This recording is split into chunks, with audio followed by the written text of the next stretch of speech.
എല്ലാ ഘടകങ്ങളുമായി നേതാക്കളുമായി ചർച്ച ചെയ്ത് നമ്മുടെ സ്ഥാനാർത്ഥി തോമസ് ചാഴികാടനെ ലോക്സഭാ സ്ഥാനാർത്ഥിയായിട്ട് കേരള കോൺഗ്രസ് പാർട്ടിയുടെ ചെയർമാൻ പ്രഖ്യാപിക്കുകയുണ്ടായി. അദ്ദേഹത്തിൻ്റെ ഈ പറഞ്ഞ പാർട്ടി ചെയർമാൻ ഈ കാര്യങ്ങളത് എല്ലാവരോടും വിശദീകരിക്കുകയുണ്ടായി. അതിനപ്പുറത്തേക്ക് എനിക്കൊന്നും പറയാം. ഒരു പാർട്ടിയുടെ തീരുമാനം പാർട്ടിയുടെ വർക്കിംഗ് ചെയർമാൻ ശ്രീ PJ ജോസഫിന് സീറ്റ് നിഷേധിക്കുന്ന വിധത്തിലാണ് വന്നത് എന്ന് സാഹചര്യം ഉണ്ടായപ്പോൾ കേരള കോൺഗ്രസ് പാർട്ടി കെട്ടുറപ്പോടെ മുന്നോട്ട് പോകണം, ഒറ്റക്കെട്ടായി പോകണം എന്നാഗ്രഹിച്ച എല്ലാ പ്രവർത്തകർക്കും വേദനയും പ്രയാസവും ഉണ്ടാക്കിയ ഒരു തീരുമാനമായി അത് മാറുകയുണ്ടായി. അദ്ദേഹത്തിന് ഈ പാർട്ടിയെ പുലർത്തിക്കൊണ്ട് അദ്ദേഹത്തിന് ഏകാധിപത്യമായി ഈ പാർട്ടിയിൽ മുമ്പോട്ട് കൊണ്ടുപോകാനുള്ളൊരു ശ്രമമാണ് അദ്ദേഹത്തിൻ്റെ ശ്രമം. അദ്ദേഹത്തെ ആരും ക്വസ്റ്റ്യൻ ചെയ്യാൻ പാടില്ല എന്നുള്ള രീതിയിലാണ് പോക്ക്. ഒരാൾ ജീവാത്മാവാണ്, മറ്റൊന്ന് പരമാത്മാവാണ്. എന്നാൽ ജീവാത്മാവിനെയും വിട്ട് പരമാത്മാവ് പോയി. PJ ജോസഫിന് സീറ്റില്ല എന്ന് പറഞ്ഞാൽ വർക്കിംഗ് പ്രസിഡന്റിനാണ് സീറ്റില്ലാത്തത്. ജോസഫ് എന്തിനാണ് ഇനിയും ആ പാർട്ടിയിൽ നിൽക്കേണ്ട കാര്യം? ഒരു സീറ്റ് ചോദിച്ച് കിട്ടുന്നില്ലെങ്കിൽ ആ പാർട്ടിയിൽ നിൽക്കേണ്ട കാര്യമാണ്. ഏതെങ്കിലും പാർട്ടിയിൽ പ്രശ്നങ്ങളുണ്ടായാൽ അത് പരിഹരിക്കുന്നതിന് വേണ്ടിയിട്ടുള്ള പരിശ്രമം സ്വാഭാവികമായും മുന്നണി നേതൃത്വം ഏറ്റെടുക്കുന്നതാണ്. അതിൽ മുന്നണി നേതൃത്വം അതിൻ്റെ അഭിപ്രായം പറയുന്നതാണ്. അങ്ങനെ പരിഹരിക്കപ്പെടേണ്ട തലത്തിലേക്ക് ഈ പ്രശ്നം വരും എന്ന പ്രതീക്ഷ ഞങ്ങൾക്കില്ല. ആ പാർട്ടിക്ക് തന്നെ പരിഹരിക്കപ്പെടാൻ കഴിയുമെന്ന പ്രതീക്ഷയാണ്. എല്ലാം ശുഭമായി പര്യവസാനിക്കും എന്ന്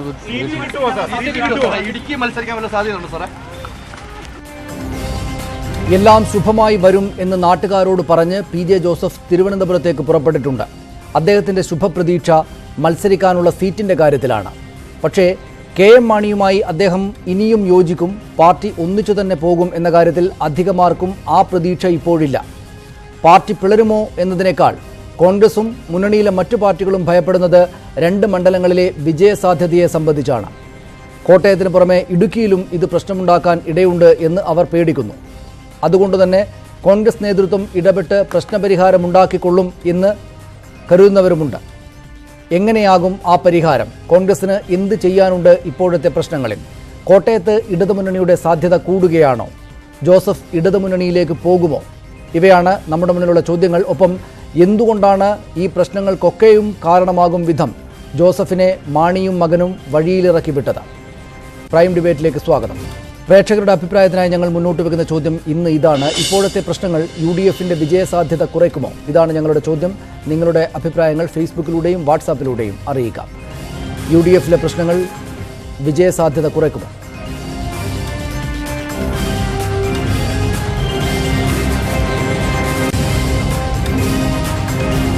രാഷ്ട്രീയ നിരീക്ഷകൻ അഡ്വക്കേറ്റ് ജയശങ്കർ കൊച്ചിയിൽ, ശ്രീ ആന്റണി രാജു ജനാധിപത്യ കേരള കോൺഗ്രസ് നേതാവ്, അദ്ദേഹം തിരുവനന്തപുരത്ത്, ശ്രീ A റഹീം CPM നേതാവ്, DYFI നേതാവ്, എനിക്കൊപ്പം സ്റ്റുഡിയോ ഫ്ലോറിൽ ശ്രീ ജോസഫ് ജോർജ്, അദ്ദേഹം ജോസഫ് ഗ്രൂപ്പിൻ്റെ നേതാവാണ്, സ്റ്റിയറിംഗ് കമ്മിറ്റി അംഗമാണ് കേരള കോൺഗ്രസിൻ്റെ. അദ്ദേഹം തൊടുപുഴയിൽ നിന്നും ഈ ചർച്ചയിൽ ചേരും. 4 അതിഥികളിലേക്കും വരാം. ശ്രീ ആന്റണി രാജു, പരിഹരിക്കപ്പെടാവുന്ന പ്രശ്നങ്ങളാണോ ഇപ്പോഴത്തെ അവസ്ഥയിൽ ആ പാർട്ടിക്കകത്തുള്ളത്? തിരുവനന്തപുരത്തേക്ക് വന്ന് UDF നേതാക്കളുമായി കോൺഗ്രസുമായി ചർച്ച നടത്തിയാൽ പരിഹരിക്കാവുന്ന സാഹചര്യം ഇപ്പോഴുമുണ്ടോ?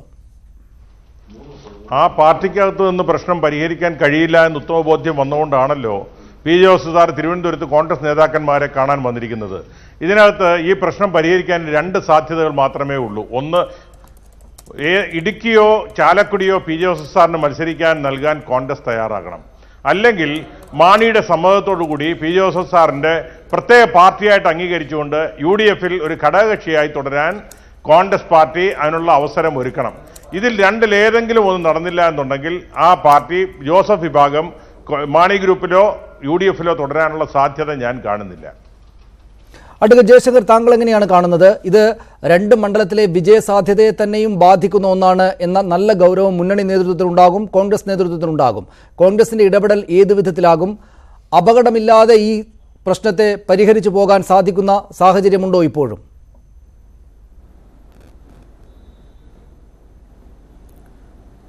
ഒരു പ്രശ്നപരിഹാരം അത്ര എളുപ്പമല്ല. കോൺഗ്രസ് നേതാക്കന്മാർക്ക് ശ്രീ PJ ജോസഫിനോട് സഹതാപം തോന്നാം, സഹാനുഭൂതി തോന്നാം. പക്ഷേ ഇവിടെ ആന്റണി രാജു പറഞ്ഞ രീതിയിൽ അവരുടെ കൈവശമുള്ള ഇടുക്കി സീറ്റ് PJ ജോസഫിന് കൊടുക്കുക, അല്ലെങ്കിൽ ഒറ്റ ജോസഫ് ഗ്രൂപ്പുകാരനും ഇല്ലാത്ത ചാലക്കുടി സീറ്റ്, അത് കേരളത്തിലെ തന്നെ ഏറ്റവും ഉറച്ച UDF മണ്ഡലങ്ങളിലൊന്നാണ്, ആ സീറ്റ് ജോസഫിന് കൊടുക്കുക എന്നൊക്കെ പറഞ്ഞാൽ നടപ്പുള്ള കാര്യമല്ല എന്നുള്ളത് നമുക്ക് എല്ലാവർക്കും അറിയാം. ബെന്നി ബെഹനാനാണെങ്കിലും ശ്രീ ഉമ്മൻചാണ്ടി ആണെങ്കിലും അവരൊക്കെ പി ജെ ജോസഫിനെ ഏതെങ്കിലും രീതിയിൽ സാന്ത്വനിപ്പിച്ച് അദ്ദേഹത്തിന് ഉണ്ടായ മുറിവ് ഉണക്കാനുള്ള ഒരു ശ്രമമായിരിക്കും ഉണ്ടാകുക. പി ജെ ജോസഫിനോട് സത്യത്തിൽ എനിക്ക് വലിയ സഹതാപമുണ്ട്. അദ്ദേഹം ഇങ്ങനെ ഒരു അപമാനിതരാകേണ്ട ഒരാളല്ല, അവഹേളിതനാകേണ്ട ഒരു വ്യക്തിയല്ല. അദ്ദേഹത്തെ പോലെ മുതിർന്ന ഒരു നേതാവിന് ഇതുപോലെ ഒരു അപമാനം സഹിക്കാനും പറ്റുകയില്ല. പക്ഷേ ഇന്നത്തെ നിലയ്ക്ക് പാർട്ടി പിളർത്തി അവിടെ നിന്ന് ഇടതുമുന്നണിയിലേക്ക് വരികയോ അല്ലെങ്കിൽ ആന്റണി രാജു സൂചിപ്പിച്ച പോലെ ഒരു പ്രത്യേക ഗ്രൂപ്പായിട്ട് UDF-ൽ തന്നെ തുടരുകയോ ചെയ്യുക അത്ര എളുപ്പമല്ല, നമുക്കറിയാം. അങ്ങനെ ഒരു സംവിധാനത്തെ ഒരു കാരണവശാലും ശ്രീ KM മാണി പൂർപ്പിക്കുകയില്ല. UDF-ൽ തന്നെ തുടരുക എന്നുള്ളത് വളരെ അസാധ്യമായിട്ടുള്ള കാര്യമാണ്. പിന്നെ LDF-ലേക്ക് വരിക എന്ന് പറഞ്ഞാൽ സ്വാഭാവികമായിട്ടുള്ള കാര്യമാണ്. പക്ഷേ പി ജോസഫും മോൻസ് ജോസഫും അതിന് തയ്യാറാകുമോ എന്ന് നമുക്ക് ഈ ഘട്ടത്തിൽ പറയാൻ കഴിയില്ല. മാത്രമല്ല, കൂറുമാറ്റ നിരോധന നിയമത്തിൻ്റെ ഒരു വാൾ ഇവരുടെ തലയ്ക്ക് മീതെ തൂങ്ങിക്കിടക്കുന്നുമുണ്ട്. അത് നമുക്ക് മറക്കാൻ പറ്റുകയില്ല. ഞാൻ തിരിച്ചു വരാം. ശ്രീ ജോസഫ് ജോൺ, അദ്ദേഹം കേരള കോൺഗ്രസ് നേതാവാണ്. അദ്ദേഹം നമ്മോടൊപ്പം തൊടുപുഴയിൽ നിന്ന് ചേരുന്നു. ശ്രീ ജോസഫ് ജോൺ, വലിയ അപമാനമാണ് ഉണ്ടായിരിക്കുന്നത്. സത്യത്തിൽ ഇതൊരു ഊരാക്കുടുക്കല്ലേ? എന്തെങ്കിലും തരത്തിൽ ആ അഭിമാനം സംരക്ഷിച്ചുകൊണ്ട് തുടരാവുന്ന സാഹചര്യം ആ പാർട്ടിക്കകത്തുണ്ടോ നിങ്ങൾക്ക്?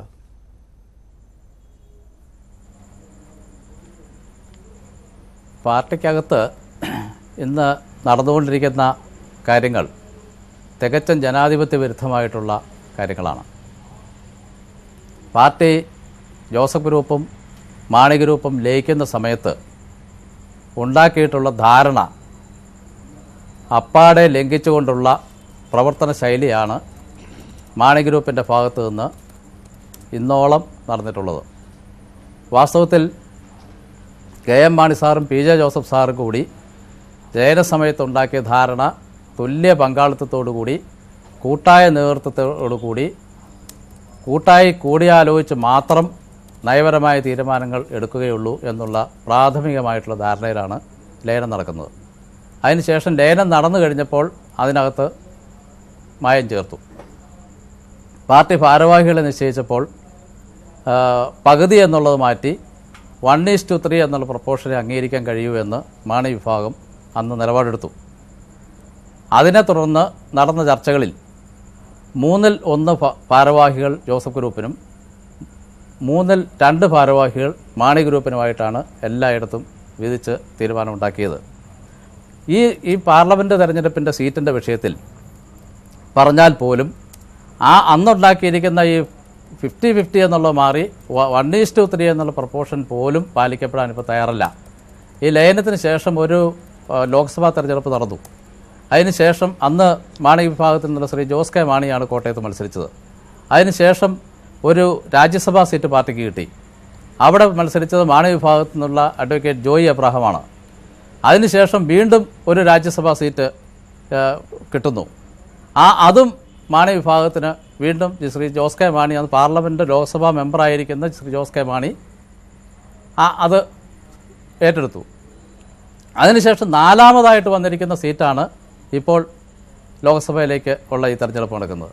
അപ്പോൾ 3-1 കഴിഞ്ഞ് 4ാമത്തെ 1:4 ആയിട്ടാണ് നമ്മൾ ക്ലെയിം ഉന്നയിച്ചിട്ടുള്ളത്. അപ്പോൾ യഥാർത്ഥത്തിൽ ഈ 1:4 അപ്രൂവ് ചെയ്താൽ പോലും ഈ ലോക്സഭാ തെരഞ്ഞെടുപ്പിൽ പാർട്ടിക്ക് കിട്ടുന്ന ലോക്സഭാ സീറ്റിൽ 1ാമത്തെ സീറ്റ് PJ ജോസഫ് സാറിന് അർഹതപ്പെട്ടതാണ്. ആ അർഹതയുടെ അടിസ്ഥാനത്തിലാണ് ഈ സീറ്റ് ക്ലെയിം വെച്ചത്. പക്ഷേ അതിന് എടുത്തപ്പോൾ എല്ലാ പ്രൊസീജിയറും തെറ്റിച്ച് ഏകപക്ഷീയമായി എല്ലാ നടപടിക്രമങ്ങളും ലംഘിച്ചുകൊണ്ട് ആണ് തീരുമാനമെടുത്തിട്ടുള്ളത്. എഫക്റ്റീവായിട്ടുള്ള കൺസൾട്ടേഷൻ ഇല്ല. പാർലമെൻറ്റ് സീറ്റിലെ സ്ഥാനാർത്ഥിത്വം വേണമെന്ന് ശ്രീ PJ ജോസഫ് ആവശ്യപ്പെട്ടു. ആവശ്യപ്പെട്ട സാധാരണ ഇതിൽ ചെയ്യുന്നത് ഏത് തീരുമാനമാണെങ്കിലും ഉന്നത തലത്തിലുള്ള തീരുമാനമാണെങ്കിലും ആദ്യം പാർലമെൻ്ററി ബോർഡിൽ പാർലമെൻ്ററി പാർട്ടി ചെയ്യും. അങ്ങനെ പാർലമെൻ്ററി പാർട്ടി എന്ന് പറഞ്ഞാൽ പാർട്ടിയുടെ MLA-മാരും MP-യും മുൻ MP ആയിട്ടുള്ള ശ്രീ ജോയി എബ്രാഹം ഉൾപ്പെടുന്ന ഒരു സമിതിയാണ്. ആ സമിതിയിൽ ചർച്ച ചെയ്തിട്ടാണ് എല്ലാ കാര്യങ്ങളും തീരുമാനിച്ചിട്ടുള്ളത്. മുന്നണി വിടാനായിട്ട് തീരുമാനിച്ചത് ആ സമിതിയുടെ തീരുമാനപ്രകാരമാണ് യഥാർത്ഥത്തിൽ. അതിനുശേഷം രാജ്യസഭാ സീറ്റിൽ വാങ്ങിച്ചു കഴിഞ്ഞ് അത് ആർക്ക് കൊടുക്കണമെന്നുള്ളതിനെ സംബന്ധിച്ച് തീരുമാനം ഉണ്ടാക്കിയത് ആ പാർലമെൻറ്റ് സമിതിയാണ്. ഇപ്പോൾ ജോസ് കെ മാണിക്ക് ഈ രാജ്യസഭാ സീറ്റ് കൊടുക്കാനായിട്ട് തീരുമാനിച്ചതും ഈ പാർലമെൻ്ററി ബോർഡാണ്. ഈ കാര്യത്തിൽ മാത്രം ഇപ്പോൾ ഈ ലോക്സഭാ തെരഞ്ഞെടുപ്പിലെ ഈ കോട്ടയം സീറ്റിൻ്റെ കാര്യത്തിൽ അല്ലെങ്കിൽ പാർട്ടിക്ക് കിട്ടുന്ന സീറ്റ് PJ ജോസഫ് സാറിന് കൊടുക്കണോ വേണ്ടയോ എന്നുള്ള കാര്യം പാർലമെൻ്ററി ബോർഡിൽ വെക്കാൻ പോലും ആദ്യം തയ്യാറായിരുന്നില്ല. പിന്നീട് സമ്മർദ്ദത്തെ തുടർന്നാണ് പാർലമെൻ്ററി ബോർഡ് വെച്ചത്. പാർലമെൻ്ററി പാർട്ടിയിൽ വിശദമായ ചർച്ച നടത്തി. അവിടെ ഏകദേശം ഏകണ്ഠമായി തന്നെയുള്ള ഒരു റെക്കമെൻഡേഷനാണ് PJ ജോസഫ് സാറിന് കോട്ടയം സീറ്റിൽ കൊടുക്കണം എന്നുള്ള റെക്കമെൻഡേഷനാണ് വന്നത്. പക്ഷേ പാർട്ടിയുടെ ഭരണഘടനാ അനുസരണം പിന്നെ സ്റ്റിയറിംഗ് കമ്മിറ്റിക്കാണ് ഇത് പാർട്ടിയുടെ ലോക്സഭാ സ്ഥാനാർത്ഥിയെ തീരുമാനിക്കാനുള്ള അധികാരമുള്ളത്. അങ്ങനെ അതുകൊണ്ടാണ് സ്റ്റിയറിംഗ് കമ്മിറ്റിയിലേക്ക് വിഷയം റെഫർ ചെയ്തത്. സ്റ്റിയറിംഗ് കമ്മിറ്റിയിൽ കാര്യമായ ചർച്ചകളൊന്നും നടത്താതെ പാർലമെൻ്ററി പാർട്ടിയുടെ ഏകദേശ ധാരണയുടെ അടിസ്ഥാനത്തിൽ അവിടെ പാർലമെൻ്ററി പാർട്ടിയുടെ തീരുമാനം നമ്മുടെ deputy chairman CF Thomas sir steering കമ്മിറ്റിയിൽ അവതരിപ്പിച്ചു. സ്റ്റിയറിംഗ് കമ്മിറ്റിയിൽ അവതരിപ്പിച്ച് ആ സ്റ്റിയറിംഗ് കമ്മിറ്റിയിൽ പറഞ്ഞു കൂടുതലായിട്ട് ചർച്ചകളുടെ ആവശ്യമില്ല, ഈ കാര്യത്തെ സംബന്ധിച്ച് ഒരു ഏകദേശം ഒരു ധാരണയുണ്ടായിട്ടുണ്ട്. PJ ജോസഫ് സാറ് ആ സീറ്റ് ക്ലെയിം ചെയ്തിട്ടുണ്ട്. അദ്ദേഹം പാർട്ടിയുടെ വർക്കിംഗ് ചെയർമാനാണ്. അദ്ദേഹത്തിന് പിന്നെ ആ നിർദ്ദേശം പരിഗണിക്കണം എന്നുള്ള നിലയിൽ തന്നെയാണ് അവിടെ ചർച്ചകൾ നടന്നിട്ടുള്ളത് എന്നുള്ള രീതിയിൽ സ്റ്റിയറിംഗ് കമ്മിറ്റിയിൽ പറഞ്ഞു. അതുകൊണ്ട് കൂടുതൽ ചർച്ചകൾക്ക് പോകേണ്ട, നമുക്ക് പാർട്ടി ചെയർമാനെ ഇതിൻ്റെ ബാക്കി കാര്യങ്ങൾ തീരുമാനിക്കുന്നതിന് വേണ്ടി ചുമതലപ്പെടുത്തി സ്റ്റിയറിംഗ് കമ്മിറ്റി പിരിയാം എന്നുള്ള നിലയിലാണ് അവിടെ ചർച്ച നടന്നത്. അത് അവിടെ അവതരിപ്പിച്ചു. PJ ജോസഫ് സാർ തൻ്റെ ആഗ്രഹം പ്രകടിപ്പിച്ചു. ആ സ്റ്റിയറിംഗ് കമ്മിറ്റി യോഗത്തിൽ ആകെ അദ്ദേഹത്തിൻ്റെ സ്ഥാനാർത്ഥിത്വം സംബന്ധിച്ചുള്ള കാര്യങ്ങൾ മാത്രമേ ചർച്ച ചെയ്തിട്ടുള്ളൂ. കമ്മിറ്റി അംഗീകാരം നൽകി. ശ്രീ ജോസഫ് ജോൺ, ഞാനൊന്ന് ഇടപെടുന്നത് സമയം അങ്ങ് പോകുന്നതുകൊണ്ടാണ്. അതിന് അംഗീകാരം നൽകി, പക്ഷേ ഏകപക്ഷീയമായിട്ട് പിന്നീട് അത് ലംഘിക്കപ്പെട്ടു. ഇതാണല്ലോ ഉണ്ടായത്. ഏകപക്ഷീയമായിട്ട് ലംഘിക്കപ്പെട്ടു. പിന്നീട് ഇവർ സ്ഥാനാർത്ഥിയെ പ്രഖ്യാപിക്കാനുണ്ടായത്. ഈ പറഞ്ഞ കാര്യങ്ങളെല്ലാം വെച്ച് നോക്കുകയാണെങ്കിൽ നിങ്ങൾ ഇറങ്ങിപ്പോയിക്കൊള്ളൂ എന്നതാണ് ഇതിന്റെ അർത്ഥം എന്ന കാര്യം മനസ്സിലാകുന്നില്ലേ? അപമാനകരമായ അവസ്ഥയിലേക്ക് എത്തിച്ചിട്ട് നിങ്ങൾ ഇറങ്ങിപ്പോയിക്കൊള്ളൂ എന്നാണ് മാണി ഗ്രൂപ്പ് പറയുന്നതെങ്കിൽ നിങ്ങൾ പിന്നെയും അവിടെ നിൽക്കുന്നത് എന്തിനാണ്? അങ്ങനെ മാണി ഗ്രൂപ്പിന്റെ മാത്രം പാർട്ടിയല്ല കേരള കോൺഗ്രസ് എം ഇന്ന്. ആ പാർട്ടിയുടെ ലയനം നടക്കുന്ന സമയത്ത് ഞാൻ പറഞ്ഞു 1/3 എന്നുള്ള നിലയിലുള്ള ഭാരവാഹിത്വമാണ് വെച്ചിരിക്കുന്നതെങ്കിലും ഇപ്പോഴത്തെ സ്റ്റിയറിംഗ് കമ്മിറ്റിയിൽ മാണി വിഭാഗത്തിൽ ഉൾപ്പെടെയുള്ള അനേകം ആളുകൾ ശ്രീ ജോസ് കെ മാണിയുടെ ഇത്തരം ഏകാധിപത്യപരമായ നടപടിക്കെതിരെ ശക്തമായി പ്രതികരിക്കുകയും ഒരു 60% സ്റ്റിയറിംഗ് കമ്മിറ്റി അംഗങ്ങളും ഇന്ന് PJ ജോസഫ് സാറിനെ സപ്പോർട്ട് ചെയ്യുന്ന അവസ്ഥയാണ്. അതുകൊണ്ട് ആ പാർട്ടിയിൽ നിന്ന് ഞങ്ങൾ അവമാനിച്ച് ഇറങ്ങിപ്പോകേണ്ട കാര്യമില്ല. പാർട്ടിയുടെ പിന്നെ അടുത്ത പ്രവർത്തനങ്ങളിൽ അല്ലെങ്കിൽ ശക്തമായിട്ടുള്ള നിലപാട് സ്വീകരിച്ചുകൊണ്ട് പാർട്ടിയുടെ ലീഡർഷിപ്പ് ഏറ്റെടുക്കുന്നതിനുള്ള നടപടിയിലേക്കാണ് ഞങ്ങൾ പോകാൻ ഉദ്ദേശിച്ചത്. ശരി, ഞാൻ തിരിച്ചു വരാൻ ജോസഫ് ജോൺ. ശ്രീ ആന്റണി രാജു, അദ്ദേഹം പറയുന്നത് പോലൊരു സാഹചര്യം നടക്കുന്ന കാര്യമാണോ? ഈ ജോസ് കെ മാണിയാണോ KM മാണി നേരിട്ട് തന്നെയാണോ ഇത്തരം കാര്യങ്ങൾക്ക് പിന്നിലുള്ളത്? ഒപ്പം ജോസ് കെ മാണിയുടെ ഏകാധിപത്യ പ്രവണതകൾക്കെതിരെ മാണി ഗ്രൂപ്പിനകത്ത് തന്നെയും പ്രശ്നമുണ്ട്. അതുകൊണ്ട് ഞങ്ങൾക്കാകപ്പാടെ ഒരു കലാപം നടത്തി ഞങ്ങൾക്ക് അധികാരം പിടിച്ചെടുക്കാൻ സാധിക്കുമെന്ന് അവർ ആഗ്രഹിക്കുന്നത് വസ്തുതകളുമായി ബന്ധമുള്ളതാണോ? യാഥാർത്ഥ്യ ബോധമുള്ള നിലപാടാണോ അത്? ഈ ജോസഫ് ജോൺ ഈ പാർട്ടിക്കകത്തുള്ള വസ്തുതകൾ അറിയാതെയാണോ സംസാരിക്കുന്നത് എനിക്കറിയില്ല. ആ പാർട്ടിക്കകത്ത് ജോസ് കെ മാണിയുടെ തീരുമാനം അംഗീകരിക്കാത്ത ഒരാൾക്ക് പോലും നിൽക്കാൻ കഴിയില്ല.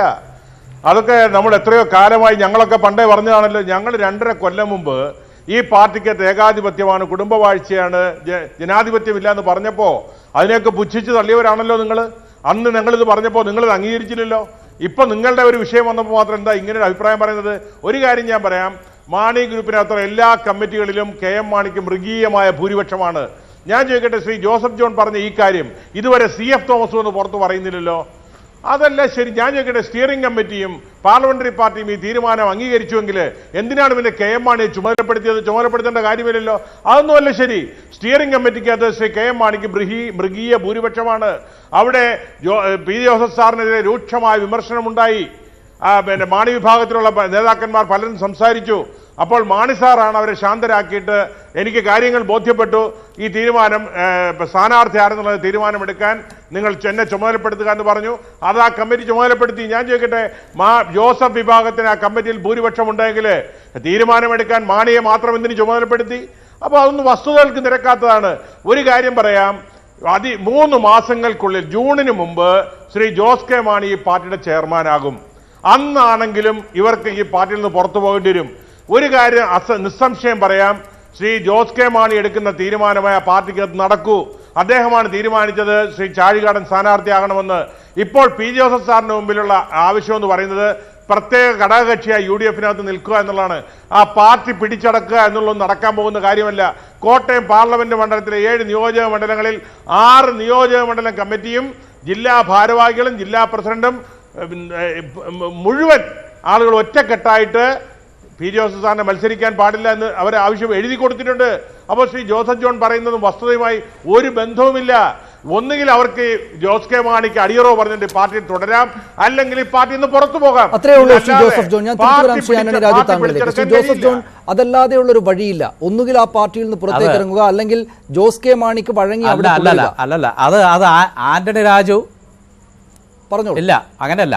ആന്റണി രാജു പറയുന്നത് 1.5 കൊല്ലം മുമ്പുള്ള കാര്യമാണ്.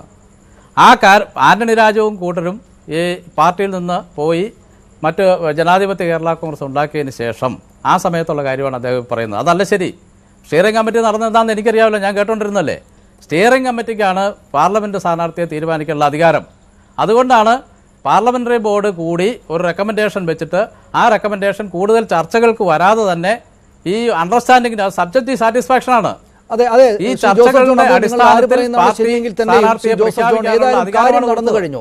ജോസഫിന് സീറ്റില്ല എന്ന കാര്യം ഉറപ്പാണ്. ഇന്നിപ്പോൾ തിരുവനന്തപുരത്തേക്ക് പോയിട്ട് UDF-ന്റെയും കോൺഗ്രസിന്റെയും നേതാക്കളുടെ ഇടപെടലിലൂടെ എവിടെയെങ്കിലും ഒരു സീറ്റ് എന്ന ആവശ്യം നേടിയെടുക്കാൻ എങ്കിലും അദ്ദേഹത്തിന് കഴിയുമെന്ന് ഉറപ്പുണ്ടോ? ഏതെങ്കിലും ഒരു സീറ്റ് കിട്ടുമോ? എവിടെയായിരിക്കും അത്? അങ്ങനെയല്ല. സീറ്റിന്റെ വിഷയം ഇതൊരു സീറ്റിന്റെ വിഷയം, കേവലം ഒരു സീറ്റിന്റെ വിഷയം മാത്രമല്ല.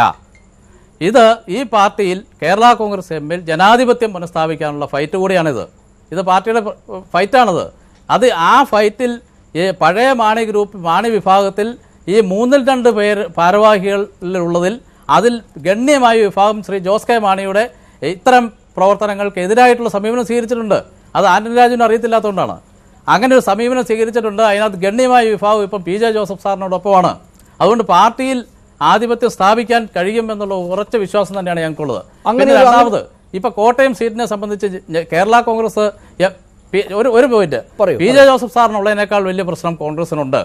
കാരണം ആ സീറ്റ് മത്സരിച്ച് ജയിക്കണം. കേരള കോൺഗ്രസ് എമ്മിന്റെ കാൻഡിഡേറ്റ് ഇന്ന് ആ സീറ്റ് ഇന്നത്തെ നിലയിൽ മത്സരിച്ച് ജയിക്കാൻ ബുദ്ധിമുട്ടാണ് എന്ന് എല്ലാ വിഭാഗം ആളുകളിൽ നിന്നുള്ള അഭിപ്രായം വന്നിരിക്കുന്നു. ഒരൊറ്റ നിമിഷം വ്യക്തമായി ഞാൻ തിരിച്ചു വരാം താങ്കളിലേക്ക്. ശ്രീ ആന്റണി രാജു, അവിടെ അദ്ദേഹം പറയുന്ന 2 കാര്യങ്ങളെ പൂർണ്ണമായിട്ട് തള്ളുക സാധ്യമല്ല. നിങ്ങൾ ഇറങ്ങിപ്പോയതിനു ശേഷം ഈ ഏകാധിപത്യ പ്രവണതകൾ കൂടുതലായി പ്രദർശിപ്പിച്ച് ജോസ് കെ മാണി എന്ന താരതമ്യേന ചെറുപ്പക്കാരനായ നേതാവിനോട് വലിയ വിദ്വേഷമുണ്ടായിട്ടുണ്ട് മറ്റുള്ളവർക്ക്, അല്ലെങ്കിൽ വലിയ ബുദ്ധിമുട്ടുണ്ടായിട്ടുണ്ട് അദ്ദേഹത്തിന്റെ നേതൃത്വത്തിൽ. അതുകൊണ്ട് PJ ജോസഫ് ഉന്നയിക്കുന്ന രാഷ്ട്രീയ പ്രശ്നത്തോട് ആഭിമുഖ്യമുള്ള കുറേ ആളുകൾ കൂടിയിട്ടുണ്ട് നിങ്ങൾ പോയതിനൊക്കെ ശേഷം എന്നാണ്, അല്ലെങ്കിൽ നിങ്ങളെ കഥ അറിയില്ല എന്നാണ് അദ്ദേഹം പറയുന്ന ഒരു കാര്യം. രണ്ടാമത്തേത് വളരെ പ്രസക്തമാണ്. കോട്ടയത്ത് പരാജയപ്പെടുക എന്ന സാഹചര്യത്തിലേക്ക് കാര്യങ്ങൾ പോകുന്നതിനെ തടയാൻ ഏത് വിധേനയും ശ്രമിക്കുകയില്ലേ കോൺഗ്രസ്? പ്രശ്നപരിഹാരമുണ്ടാക്കുക, ജോസഫിന്റെ ആവശ്യങ്ങൾ അനുകൂലമായി നിലപാടെടുത്തു കൊടുക്കുക എന്ന കാര്യം കോൺഗ്രസ് ചെയ്യുകയില്ലേ? ഇതിപ്പോൾ ഒരു മുന്നണി പ്രശ്നമായി മാറി. ശ്രീ ജോസഫ് ജോണോട് പറഞ്ഞല്ലോ, പാർലമെന്ററി പാർട്ടിയിൽ PJ ജോസഫ് സാർ മത്സരിക്കണമെന്നാണ് തീരുമാനിച്ചതെന്നുള്ളത്. ആ പാർലമെന്ററി പാർട്ടി യോഗത്തിന് ശേഷം പുറത്തു വന്ന് പത്രക്കാരോട് ശ്രീ CF തോമസ് പറഞ്ഞത് എന്താണ്? അങ്ങനെ ഒരു തീരുമാനമുള്ളത് അദ്ദേഹം പറഞ്ഞിട്ടില്ല. അദ്ദേഹം ആകപ്പാടെ പറഞ്ഞത് PJ ജോസഫിന് മത്സരിക്കണമെന്നൊരാഗ്രഹം ഈ കമ്മിറ്റിയിൽ പറഞ്ഞിട്ടുണ്ട് എന്ന് മാത്രമാണ്. അല്ലാതെ പാർലമെന്ററി പാർട്ടി യോഗത്തിൽ ഇങ്ങനെ PJ ജോസഫ് സാർ മത്സരിക്കാൻ ഞങ്ങൾ തീരുമാനമെടുത്തു, അത് സ്റ്റിയറിംഗ് കമ്മിറ്റിക്ക് വിടുകയാണ് എന്നൊരു അഭിപ്രായമേ പറഞ്ഞിട്ടില്ല. ഒരു കാര്യം ഞാൻ ഉറപ്പിച്ചു പറയാം, ആ പാർട്ടിയിലെ എല്ലാ ഫോറങ്ങളിലും 80% ആളുകള് മാണിയോടൊപ്പമാണ്. ഏത് ഫോറത്തിൽ ഒരു വോട്ടിങ്ങിന് വന്നാലും മാണിക്ക് അവിടെ മൃഗീയ ഭൂരിപക്ഷമാണ്. ജോസഫ് ജോൺ ആ കമ്മിറ്റിയിലേക്ക് കാര്യങ്ങളും ഞാൻ പറഞ്ഞോട്ടെ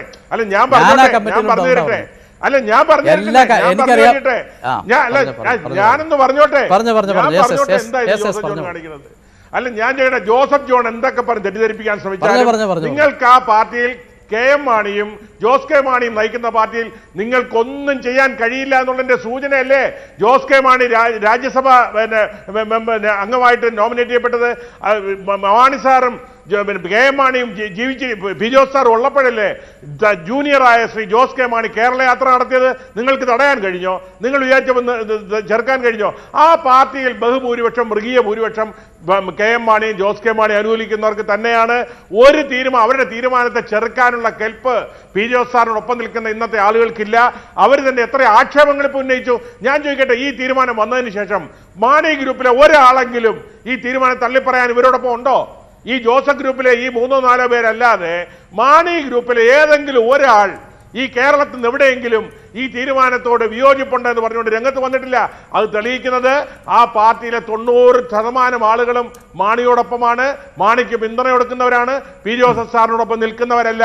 വേണമെങ്കിൽ ഇവർക്ക് ജോസ് കെ മാണി അംഗീകരിച്ച് നിൽക്കാം, അല്ലെങ്കിൽ ഇവർക്ക് ഇവരുടെ വഴി എന്നുള്ള തീരുമാനമാണ് എടുത്തിരിക്കുന്നത്. 3 മാസത്തോടെ ജോസ് കെ മാണി പാർട്ടിയുടെ ചെയർമാനാകും. ഞാൻ തിരിച്ചു വരാം താങ്കളെ. ശ്രീ ജോസഫ് ജോൺ, ഞാൻ താങ്കളിലേക്ക് വരാം. അതിന് മുമ്പ് അഡ്വക്കേറ്റ് ജയശങ്കർ, അദ്ദേഹം ശ്രീ ആന്റണി രാജു പറയുന്നതല്ലേ അതിന്റെ വസ്തുത? ഈ പറയുന്ന അത് കടന്നിട്ട് കോൺഗ്രസിന്റെ പിന്തുണ കോട്ടയത്ത് പരാജയപ്പെടാൻ പാടില്ല, ഇടുക്കിയിൽ ബുദ്ധിമുട്ടുണ്ടാകാൻ പാടില്ല എന്ന ആഗ്രഹമുള്ളതുകൊണ്ട് കോൺഗ്രസിന്റെ ഇടപെടലിലൂടെയാണെങ്കിൽ തന്നെയും ദുർബലമായൊരു സംഭവമായി മാത്രമായിട്ട് നിൽക്കേണ്ടതായി വരികയില്ലേ ജോസഫ് ഗ്രൂപ്പിന്?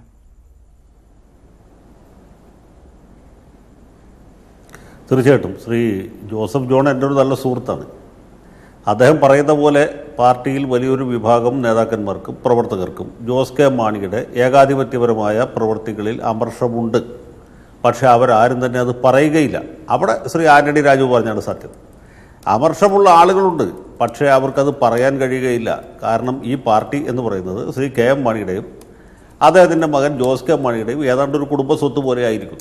അതിനെ വിമർശിക്കുന്നവർക്ക്, അതിനെ എതിർക്കുന്നവർക്ക്, അതിനെ ചെറുക്കാൻ ആഗ്രഹിക്കുന്നവർക്ക് ആ പാർട്ടിയിൽ നിൽക്കാൻ കഴിയില്ല. പാർട്ടിയിൽ നിന്നല്ല, മുന്നണിയിൽ പോലും നിൽക്കാൻ കഴിയുകയില്ല. അതാണല്ലോ ശ്രീ പി സി ജോർജിന് സംഭവിച്ചു. പി സി ജോർജ് ഒരിക്കൽ മാണി ഗ്രൂപ്പിൽ നിന്ന് പുറത്തായപ്പോൾ അദ്ദേഹം മുന്നണിയിൽ നിന്നും പുറത്തായി. അദ്ദേഹത്തിന് പിന്നെ തുടരാൻ കഴിഞ്ഞില്ല. ഇപ്പോഴും പി സി ജോർജിനെ UDF തിരിച്ചെടുക്കുന്നതിന് തടസ്സം കെ എം മാണിയുടെ എതിർപ്പാണ്. കെ എം മാണിക്ക് എതിർപ്പില്ലെങ്കിൽ പി സി ജോർജിന് തിരിച്ചു വരാം. പത്തനംതിട്ടയിലും കോൺഗ്രസിൻ്റെ വിജയം സുനിശ്ചിതമാക്കാം. UDF വിജയം കുറച്ചുകൂടി എളുപ്പത്തിലാക്കാൻ കഴിയും.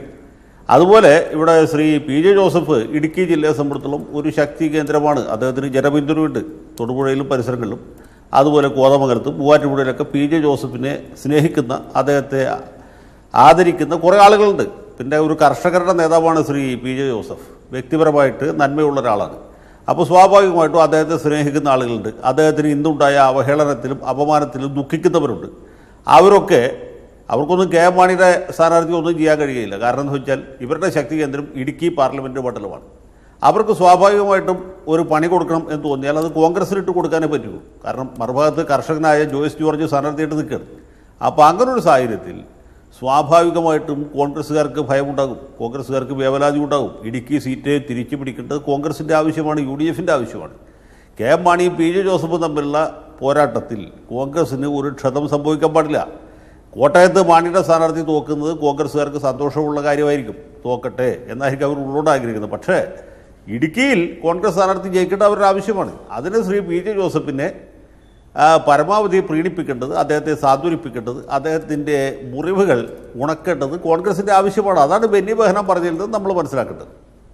അതാണ്, അതിനെന്താണ് ചെയ്യാനാവുക എന്ന ചോദ്യം ബാക്കിയുണ്ട്. ഞാൻ താങ്കളിലേക്ക് വരാം. ശ്രീ എ റഹീം കുറച്ചു നേരമായിട്ടിരിക്കുകയാണ്. ശ്രീ ആന്റണി രാജു, കുറച്ചു നേരം കൂടെ താങ്കൾക്ക് പോകേണ്ടതുണ്ടെന്ന് എനിക്കറിയാം. ഒരു നിമിഷം അദ്ദേഹത്തിലേക്ക് പോയി വരുന്നവരെ താങ്കൾ തുടരുമെന്നാണ് ഞാൻ പ്രതീക്ഷിക്കുന്നത്. ശ്രീ റഹീം, ഇത്രയും നേരം കാഴ്ചക്കാരനായിരുന്നു താങ്കൾ. CPM യഥാർത്ഥത്തിൽ ഇക്കാര്യത്തിൽ കാഴ്ചക്കാരൻ്റെ റോളേ ഉള്ളൂ എന്ന് നേരത്തെ പറഞ്ഞിരുന്ന കോടിയേരി ബാലകൃഷ്ണൻ, പക്ഷേ അക്കാര്യത്തിൽ അഭിപ്രായ പ്രകടനം എന്തിനാണ് അപമാനകരമായ സാഹചര്യത്തിൽ ഇങ്ങനെ തുടരുന്നത് എന്ന ചോദ്യം രണ്ടിടങ്ങളിലായിട്ട് ഉന്നയിച്ചിട്ടുണ്ട്. ഇവർക്ക് യഥാർത്ഥത്തിൽ UDF തന്നെയും തുടരാൻ പറ്റാത്ത സാഹചര്യം വരുന്നുണ്ട് എന്ന് കാണുന്നുണ്ടോ CPM? തീർച്ചയായിട്ടും. ഇതെങ്ങനെയാണ് കേരള കോൺഗ്രസിൻ്റെ ചരിത്രം അറിയാവുന്നവർക്ക്, വിഭജനങ്ങളുടെ ചരിത്രം പിളർപ്പിൻ്റെ ചരിത്രം അറിയാവുന്നവർക്ക് ഇനി അടുത്തെന്താണ് നടക്കുന്നത് എന്നതിനെ സംബന്ധിച്ച് കൃത്യമായൊരു സൂചനയുണ്ട്. ശ്രീ ആന്റണി രാജു ഈ പാർട്ടിയുടെ രസതന്ത്രം നന്നായിട്ട് അറിയാവുന്നയാളാണ്. അദ്ദേഹം വളരെ കൃത്യമായി നേരത്തെ പറഞ്ഞു. 2 സാധ്യതകളാണ് ഈ ചർച്ചയുടെ ആദ്യ ലാപ്പിൽ അദ്ദേഹം മുന്നോട്ട് വെച്ചത്. ഇവിടെ പി ജെ ജോസഫിൻ്റെ അനുയായിയായ ഒരാൾ ഇവിടെ പറഞ്ഞത്, അദ്ദേഹം പറഞ്ഞൊരു കാര്യം, മാണി ആ പാർട്ടിക്കകത്ത് വലിയ മേൽക്കൈ ഉണ്ട് എന്നാണ്. അദ്ദേഹം തന്നെ അക്കമിട്ട് 4 വലിയ തിരിച്ചടികളെക്കുറിച്ച് പറയുകയും ചെയ്തു. നിങ്ങൾക്ക് വലിയ അപ്രമാദിത്വമുള്ള പാർട്ടിയാണെങ്കിൽ എന്തുകൊണ്ട് ഈ 4 തിരിച്ചടികളുണ്ടായി? 4ാമത്തെ തിരിച്ചടിയിൽ മാത്രമാണ് നിങ്ങൾ പ്രതികരിക്കുന്നത്, വേദന രേഖപ്പെടുത്തുന്നതെന്നും പറഞ്ഞു. അപ്പോൾ തുടർച്ചയായി അപമാനിതരാകുന്നതാണോ നിങ്ങളുടെ മേൽക്കൈ എന്നെനിക്ക് മനസ്സിലാകുന്നില്ല. അതങ്ങോട്ട് കാഴ്ചക്കാരനായിരുന്നു കണ്ടുകൊണ്ടിരിക്കുമ്പോൾ ആ പറയുന്ന യുക്തി എനിക്ക് മനസ്സിലാകുന്നില്ല. അപ്പോൾ തുടർച്ചയായി അടിയേറ്റ് വാങ്ങുന്നവരായി പി ജെ ജോസഫിനെ പോലെ സമുന്നതനായ അദ്ദേഹം നേരത്തെ തന്നെ സഖാവ് കോടിയേരി പറഞ്ഞു, ഇടതുപക്ഷ ജനാധിപത്യ മുന്നണിയുടെ ഭാഗമായിരുന്നപ്പോഴൊക്കെ വളരെ മര്യാദക്കാരനും മാന്യനുമായി നമ്മുടെ മുന്നണി രാഷ്ട്രീയത്തിൻ്റെ ഭാഗമായി നിന്ന ഒരാളാണ് അദ്ദേഹം. അപ്പോൾ അങ്ങനെ ഒരാൾ ഇപ്പോൾ അപമാനിതനായി നിൽക്കുന്നു എന്നുള്ളതാണ്. നേരത്തെയെല്ലാം കേരള കോൺഗ്രസിൻ്റെ ആഭ്യന്തര പ്രശ്നങ്ങൾ പരിഹരിക്കാൻ വേണ്ടി ഇടപെട്ടുകൊണ്ടിരുന്നത് കോൺഗ്രസ് മാത്രമല്ല, കോൺഗ്രസിനേക്കാൾ ആ റോള് കൂടുതൽ വഹിച്ചിരുന്നത് ശ്രീ പി കെ കുഞ്ഞാലിക്കുട്ടിയും ലീഗുമായിരുന്നു. ഇന്ന് പി കെ കുഞ്ഞാലിക്കുട്ടിക്ക് ഇപ്പോൾ അത് നിർവഹിക്കാൻ പറ്റുന്ന സമയമുള്ള ആളല്ല ശ്രീ പി കെ കുഞ്ഞാലിക്കുട്ടിയും ലീഗും. ഇപ്പോൾ ലീഗിൻ്റെ 2 മണ്ഡലങ്ങളിലും ശ്രീ പി കെ കുഞ്ഞാലിക്കുട്ടി മത്സരിക്കുന്ന മലപ്പുറത്തും ഇപ്പുറത്ത് പൊന്നാനിയിലും ശക്തമായ മത്സരം നടക്കുകയാണ്. അവിടെ പഴയതിൽ നിന്നും വ്യത്യസ്തമായി ഒരു ഈസി ബാക്ക് ഓവർ അല്ല. അവിടെ നിന്നും വേറെ നാട് ചുറ്റി പോകാൻ പറ്റുന്ന സാഹചര്യമല്ല എന്ന് ഏതൊരാൾക്കും സ്ഥിതിഗതികൾ അറിയാവുന്ന ഏതൊരാൾക്കും അറിയാം. ശക്തമായ മത്സരം സഖാവ് വി പി സാനു, അതോടൊപ്പം തന്നെ ഇപ്പുറത്ത് പി വി അൻവറിനും നല്ല ചലനമാണ് മണ്ഡലത്തിൽ ഇപ്പോൾ ഉണ്ടാക്കാൻ കഴിഞ്ഞിട്ടുള്ളത്. അപ്പോൾ അവർക്കൊന്നും ഇക്കാര്യത്തിൽ കൂടുതലൊന്നും ഇൻവോൾവ് ചെയ്യാൻ പറ്റുന്ന രാഷ്ട്രീയ സാഹചര്യമില്ല. ഇനി കോൺഗ്രസ്, അദ്ദേഹം വരുന്നത് എങ്ങോട്ടേക്കാണ്? കോൺഗ്രസിൻ്റെ അടുത്തേക്കാണ്. ഈ കുട്ടി വീട്ടിൽ പള്ളിക്കൂടത്തിൽ കുട്ടി ഒരു വികൃതി കാണിച്ചപ്പോൾ പരാതി പറയാൻ വേണ്ടി അച്ഛനെ തേടി ചെല്ലുന്ന, രക്ഷകർത്താവിൻ്റെ തേടി ചെല്ലുന്ന അവസ്ഥയാണ്. ആ കഥ പോലെയാണ് ഇപ്പോൾ തോന്നുന്നത്. കോൺഗ്രസിനെ തേടി എവിടെ വരേണ്ടത്? കോൺഗ്രസിലെ മണ്ഡലത്തിലെ സ്ഥാനാർത്ഥികളെ തേടി പാലിച്ചുകൊണ്ടിരിക്കുകയാണ്. സ്വന്തം സ്ഥാനാർത്ഥികളെ കെ പി സി പ്രസിഡന്റിനെ തേടിയാണ് വരുന്നതെങ്കിൽ കെ പി സി പ്രസിഡന്റിനെ തന്നെ ഇന്ന് 2 സ്റ്റേറ്റ്മെൻറ്റുകളാണ് അദ്ദേഹം ഇറക്കിയത്. അദ്ദേഹം ഇന്ന് സ്ഥിരീകരിച്ചു കെ സി വേണുഗോപാൽ ആലപ്പുഴയിൽ നിന്ന് ഒളിച്ചോടിയതാണ് എന്ന് സ്ഥിരീകരിക്കും വിധമുള്ള ഒരു സ്റ്റേറ്റ്മെൻറ്റ് അദ്ദേഹം തന്നെ ഇന്ന് പറയുകയുണ്ടായി. ആലപ്പുഴയിൽ നിന്ന് മാത്രമേ മാറുന്നുള്ളൂ, വേറൊരിടത്ത് മത്സരിച്ചേക്കും എന്ന്. അതിൻ്റെ അർത്ഥം പേടിച്ചു തന്നെ മാറി എന്ന് തെളിയുകയാണ്. ഞാൻ പറഞ്ഞത് കോൺഗ്രസ് ഈ സ്ഥാനാർത്ഥി നിർണയവുമായി ചെന്നെത്തിയിരിക്കുന്ന വലിയ പ്രതിസന്ധിയുണ്ട്. അത് മുൻപൊന്നും ഇല്ലാത്ത പ്രതിസന്ധിയാണ്. കോൺഗ്രസിന് വിഴുപ്പലക്കൽ മുമ്പെല്ലാം ഉണ്ട് എങ്കിലും ഇപ്പോൾ യഥാർത്ഥത്തിൽ എതിർ സ്ഥാനാർത്ഥികളെ കണ്ട് ഭയന്ന് മാറി നിൽക്കുന്ന ഒരു സാഹചര്യം. ഞാൻ പറഞ്ഞത് ഇത്തരത്തിൽ കോൺഗ്രസും പ്രതിസന്ധിയിലാണ്. അപ്പോൾ കേരള കോൺഗ്രസിൻ്റെ പ്രശ്നം, മുൻപുണ്ടായ പ്രശ്നങ്ങൾ പരിഹരിക്കാൻ ഇടപെട്ട ഘടകകക്ഷിയായ ലീഗും ഇപ്പുറത്ത് അതിന് നേതൃത്വം കൊടുക്കുന്ന കോൺഗ്രസിനും ഇപ്പോൾ അതിന് എത്രമാത്രം സമയമുണ്ട് എന്നൊരു ചോദ്യം വളരെ പ്രസക്തമാണ്. അവരുടെ പ്രയോറിറ്റിയിൽ ഇതിനേക്കാൾ കൂടുതൽ അവരുടെ ആഭ്യന്തര പ്രശ്നങ്ങളുണ്ട്. അതാണ് അവർക്ക് എത്രത്തോളം പരിഹരിക്കാനാകുമെന്ന കാര്യമുണ്ട്. ശ്രീ ആന്റണി രാജു, ഇവിടെ ഇപ്പോൾ നിങ്ങളാണ് ഇടതുമുന്നണിക്കകത്തുള്ള കേരള കോൺഗ്രസ്. ഗത്യന്തരമില്ലാതെ ജോസഫ് ഗ്രൂപ്പിന് അങ്ങോട്ട് വരേണ്ടി വരുന്ന സാഹചര്യം ഉണ്ടാവുകയാണെങ്കിൽ അതെങ്ങനെയായിരിക്കും? അങ്ങനെ ഉണ്ടാകുമെന്ന് താങ്കൾ വിചാരിക്കുന്നുണ്ടോ? ജോസഫിൻ്റെ നേതൃത്വം അംഗീകരിച്ചുകൊണ്ട് ഒന്നിച്ചു നിൽക്കാൻ നിങ്ങളെപ്പോലുള്ള ആളുകൾക്ക് സാധിക്കുമോ? അല്ല, ഇതിന് യഥാർത്ഥത്തിൽ മറുപടി പറയേണ്ടത് പി ജെ ജോസഫ് സാറാണ്. അദ്ദേഹം 2-3 ആഴ്ച മുമ്പ് ഒരു കാര്യം പറഞ്ഞിരുന്നു. ജനാധിപത്യ കേരള കോൺഗ്രസ് പാർട്ടിയുമായി യോജിച്ച് പ്രവർത്തിക്കുന്നതിന് ഞങ്ങൾക്ക് യാതൊരു തടസ്സവുമില്ല എന്ന് പി ജോസഫ് സാറ് പരസ്യമായി തന്നെ പ്രസ്താവന നടത്തിയതിനെ സ്വാഗതം ചെയ്തവരാണ് ഞങ്ങളെ സംബന്ധിച്ച് ഞങ്ങൾക്ക് അദ്ദേഹവുമായി യാതൊരു അഭിപ്രായ വ്യത്യാസമില്ലായിരുന്നു. ഇന്ന് പി ജോസഫ് സാറും ഇപ്പൊ അദ്ദേഹത്തോടൊപ്പം നിൽക്കുന്ന ശ്രീ ജോസഫ് ജോണും ഒക്കെ ഇന്ന് പറഞ്ഞ ഇതേ കാരണങ്ങളാണ് ഞങ്ങൾ 3 വർഷം മുമ്പ് ഉയർത്തിയത്. ഈ പാർട്ടിക്കകത്ത് ജനാധിപത്യമില്ല, കുടുംബവാഴ്ചയാണ്, ഇത് അംഗീകരിക്കാൻ കഴിയില്ല എന്ന് പറഞ്ഞപ്പോൾ അന്ന് അതിനോട് യോജിക്കാത്തവരാണ്. പക്ഷെ ഇപ്പോഴെങ്കിലും അവർ യാഥാർത്ഥ്യം തിരിച്ചറിഞ്ഞതിൽ ഞങ്ങൾക്ക് സന്തോഷമുണ്ട്. ഏതായാലും ഒരു കാര്യം പറയാം, പി ജോസഫ് സാറ് ആത്മാഭിമാനം വെടിഞ്ഞുകൊണ്ട് രാഷ്ട്രീയ പ്രവർത്തനം നടത്താൻ തയ്യാറാകുന്ന ഒരാളല്ല. അപമാനം സഹിച്ചുകൊണ്ട് പൊതുപ്രവർത്തനം നടത്തുന്ന ഒരാളല്ല. പി ജോസഫ് സാറിന്റെ ക്രെഡിബിലിറ്റി എന്ന് പറയുന്നത് അതാണ്. അത് നഷ്ടപ്പെട്ടാൽ അദ്ദേഹമല്ല.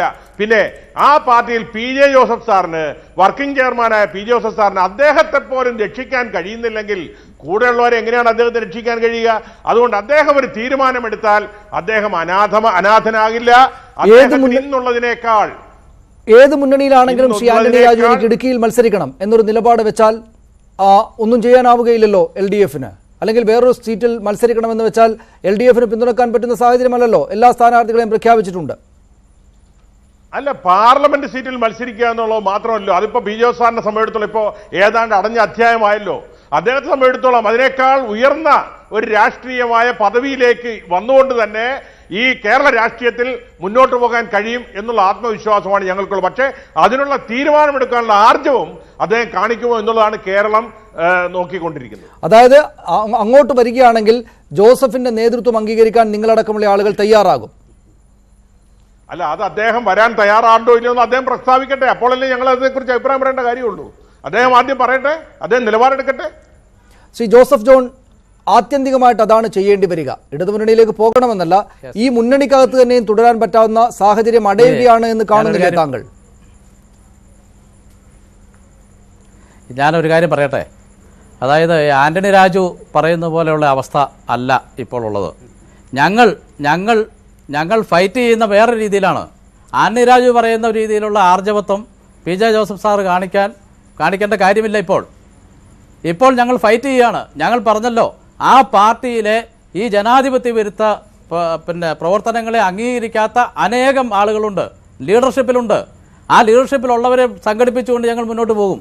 അങ്ങനെ മുന്നോട്ട് പോയാൽ തീർച്ചയായിട്ടും ആ പാർട്ടിയിൽ ഇപ്പോഴുള്ള ഇത്തരം ജനാധിപത്യ വിരുദ്ധമായ ഏകാധിപത്യപരമായ പക്ഷെ അത് നടക്കുന്ന കാര്യമല്ല അവസാനിപ്പിക്കാൻ ഈ ഘട്ടത്തിൽ താങ്കൾക്ക് ഒരു പക്ഷേ ഇങ്ങനെ പറയാൻ സാധിക്കും എന്ന് എല്ലാവർക്കും അറിയാം. പക്ഷെ അത് നടക്കുന്ന കാര്യമല്ല. ശ്രീ എ റഹീം നേരത്തെ കാര്യം സൂചിപ്പിച്ചുവല്ലോ, ജയശങ്കർ സൂചിപ്പിച്ചുവല്ലോ, പപ്പാതി പദവികൾ എന്ന് പറഞ്ഞിടത്ത് നിന്ന് മാത്രമായിട്ട് ചുരുക്കുക, പിന്നീട് 4-1 അപമാനകരമായ സാഹചര്യങ്ങളെ ഒന്നും എതിർക്കാൻ നിങ്ങൾക്ക് സാധിച്ചിട്ടില്ല. ഇപ്പോൾ പാർട്ടിയിലെ നേതൃസ്ഥാനം മാണിയിൽ നിന്ന് ജോസ് കെ മാണിയിലേക്ക് വന്നതിന് ശേഷം അതിനെതിരെ പോരാടി ഞങ്ങൾ വിജയിക്കുമെന്നൊക്കെ ആത്മവിശ്വാസം പ്രകടിപ്പിക്കുന്നത് വെറുതെ ഈ ചർച്ചയിൽ കേൾക്കുന്ന ആളുകളോട് ഞങ്ങൾ പരാജയപ്പെട്ടിട്ടില്ല എന്നൊരു തോന്നൽ അങ്ങോട്ട് പ്രക്ഷേപിക്കാൻ വേണ്ടി മാത്രമാണ്. അങ്ങനെയാണെങ്കിൽ ഈ പി ജെ ജോസഫ് സാറിൻ്റെ ഇപ്പോഴത്തെ സ്ഥാനാർത്ഥിത്വത്തെ സംബന്ധിച്ച് പാർലമെന്ററി ബോർഡിൽ ചർച്ച വന്നപ്പോൾ കാര്യമായി യാതൊരു എതിർപ്പും ആ കമ്മിറ്റി വന്നിട്ടില്ല. എന്തുകൊണ്ടാണ്? ആ കമ്മിറ്റിയിലെ 8 പേരിൽ 4 പേര് ക്ലിയറായിട്ട് പി ജെ ജോസഫ് സാറിനെ അനുകൂലിക്കുന്നവരാണ്. 2 MLA-മാർ സ്വതന്ത്രമായ നിലപാട് സ്വീകരിച്ച് അദ്ദേഹത്തിൻ്റെ ക്ലെയിം ന്യായമാണ് എന്ന് അഭിപ്രായപ്പെട്ടിട്ടുള്ളവരാണ്. അതുകൊണ്ടാണ് ഞാൻ പറയുന്നത്, പഴയ രീതിയിലല്ല, ഇപ്പോഴത്തെ അവസ്ഥ അതാണ്. പിന്നെ CF തോമസ് സാറ് പറഞ്ഞതിനെക്കുറിച്ച് അനിരാജ് പറഞ്ഞു. CF തോമസ് സാർ പറഞ്ഞെന്താ, അവിടെ ആകെ പി ജെ ജോസഫ് സാറിൻ്റെ സ്ഥാനാർത്ഥിത്വത്തെ സംബന്ധിച്ച് മാത്രമേ ചർച്ച വന്നിട്ടുള്ളൂ. ആ കാര്യം പറഞ്ഞു. അത് സ്റ്റിയറിംഗ് കമ്മിറ്റിയാണ് ഔദ്യോഗികമായി ഈ കാര്യത്തിൽ തീരുമാനമെടുക്കേണ്ടത് എന്നുള്ളത് കൊണ്ട് മാത്രമാണ് സ്റ്റിയറിംഗ് കമ്മിറ്റിയിൽ ഈ വിഷയം അവതരിപ്പിക്കാൻ തീരുമാനിച്ചത്.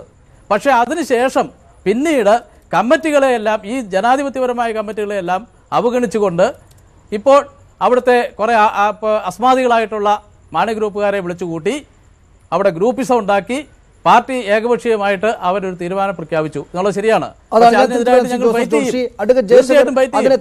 ഇതിനെതിരായിട്ട് നിൽക്കാൻ ശക്തി ശ്രീ ജോസഫ് ഞാൻ വരാം താങ്കളിലേക്ക് ഒരു ഇടവേളയിലേക്ക് പോകേണ്ടതുകൊണ്ടാണ്. അടുത്ത ജയശങ്കർ അദ്ദേഹം പറയുന്നത് ആവർത്തിച്ച് പറയുന്ന ആ കാര്യത്തിന് എന്തെങ്കിലും സാധ്യതയുണ്ടോ? അതായത് ജനാധിപത്യപരമായ ആ വേദികൾക്കകത്ത് ആളുകളെല്ലാം ജോസഫ് സാറ് ഈ കാര്യം മുന്നോട്ട് വെക്കുമ്പോൾ അതെങ്ങനെ തള്ളും എന്ന നിലപാട് പിടിച്ച് അതിനനുകൂലമായ നിലപാട് സ്വീകരിച്ചു. പക്ഷേ ജോസ് കെ മാണി അദ്ദേഹം ഏകാധിപത്യ പ്രവണതയാണ് കാട്ടുന്നതെന്ന് ടി യു കുറുവിള നേരത്തെ മാധ്യമങ്ങളോട് പറഞ്ഞിട്ടുണ്ട്. ജോസ് കെ മാണി അദ്ദേഹത്തിൻ്റെ ഭാവി കൂടെ കരുതി ഈ ജനാധിപത്യപരമായി ഉയർന്ന കാര്യങ്ങളെല്ലാം തട്ടിമാറ്റിയിട്ട് ഒറ്റക്കൊരു തീരുമാനമെടുത്തു, അല്ലെങ്കിൽ മാണിയും ജോസ് കെ മാണിയും മാത്രം ചേർന്നൊരു തീരുമാനമെടുത്തു എന്നതായിരിക്കുമോ വസ്തുത?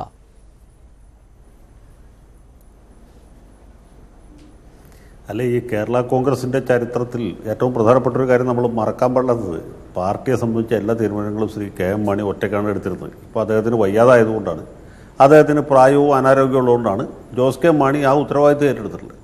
ഇത് ഞാൻ ഉണ്ടാക്കി പറയുന്നതല്ല. കേരള കോൺഗ്രസിൻ്റെ ചെയർമാനായിരുന്ന ശ്രീ ജോർജ് ജെ മാത്യു, പൊട്ടംകുളം അപ്പച്ചൻ എന്നറിയപ്പെട്ടിരുന്ന മുൻ പാർലമെൻറ്റ് അംഗമായിരുന്ന, പിന്നീട് കോൺഗ്രസിൽ ചേർന്ന കാഞ്ഞിരപ്പള്ളി MLA ആയിരുന്ന പൊട്ടംകുളം അപ്പച്ചൻ എഴുതിയ കേരള കോൺഗ്രസ് അനുഭവങ്ങൾ അടിയൊഴുക്കുകൾ എന്ന പുസ്തകത്തിൽ പറയുന്നുണ്ട് KM മാണി എങ്ങനെയാണ് തീരുമാനങ്ങൾ എടുക്കുന്നത്, KM മാണി എങ്ങനെയാണ് മുതിർന്ന നേതാക്കന്മാരെ വെട്ടി ഒതുക്കിയത്, KM ജോർജ് സാർ എങ്ങനെയാണ് ഹൃദയം പൊട്ടി മരിച്ചത്, ബാലകൃഷ്ണപിള്ളയെ എങ്ങനെയാണ് തകർക്കാൻ ശ്രമിച്ചത്, മാത്തച്ചൻ കുരുവിനാക്കുന്നേൽ എന്ന് പറഞ്ഞ കേരള കോൺഗ്രസിൻ്റെ യഥാർത്ഥ സ്ഥാപകൻ, അദ്ദേഹം പണം ചെലവഴിച്ചിട്ടുള്ള പാർട്ടിയാണ് കേരള കോൺഗ്രസ്, മാത്തച്ചൻ കുരുവിനാക്കുന്നേലിനെ എങ്ങനെയാണ് കേരള കോൺഗ്രസിൽ നിന്ന് പുകച്ചു പുറത്താക്കിയതെന്നൊക്കെ അദ്ദേഹം പറയുന്നുണ്ട്.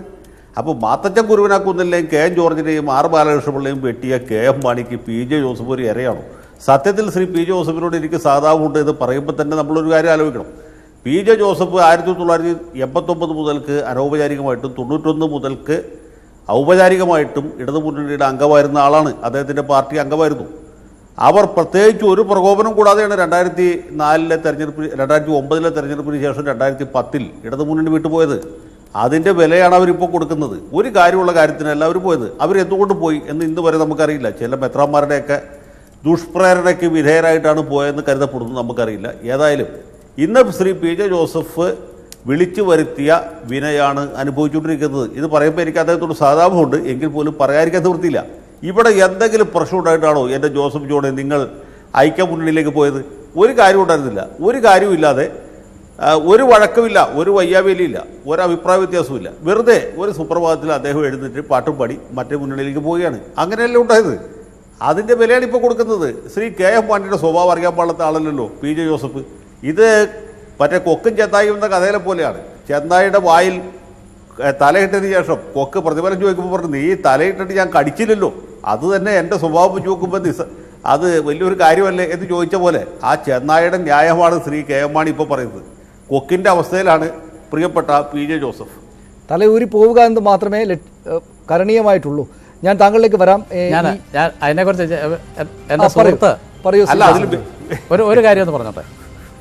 എൻ്റെ സുഹൃത്ത് എൻ്റെ പ്രിയ സുഹൃത്ത് ജയശങ്കർ പറഞ്ഞതിനകത്ത് കുറേ കാര്യമുണ്ട്. ഞാൻ പറയുന്നത് ഈ കേരള കോൺഗ്രസ് ജോസഫ് ഗ്രൂപ്പും മാണി ഗ്രൂപ്പും പലതവണ യോജിച്ചിട്ടുണ്ട്. അഭിപ്രായ വ്യത്യാസങ്ങൾ ഉണ്ടായപ്പോൾ ആ സമയത്ത് വീണ്ടും പിളർന്നിട്ടുമുണ്ട്. പക്ഷേ പി ജെ ജോസഫ് സാറും കെ എം മാണി സാറും നടത്തിയിട്ടുള്ള ഫൈറ്റിൽ എന്നും പി ജെ ജോസഫ് സാർ തന്നെയാണ് വിജയിച്ചിട്ടുള്ളത്. അത് ചരിത്രം അറിയാവുന്നവർക്കറിയാം.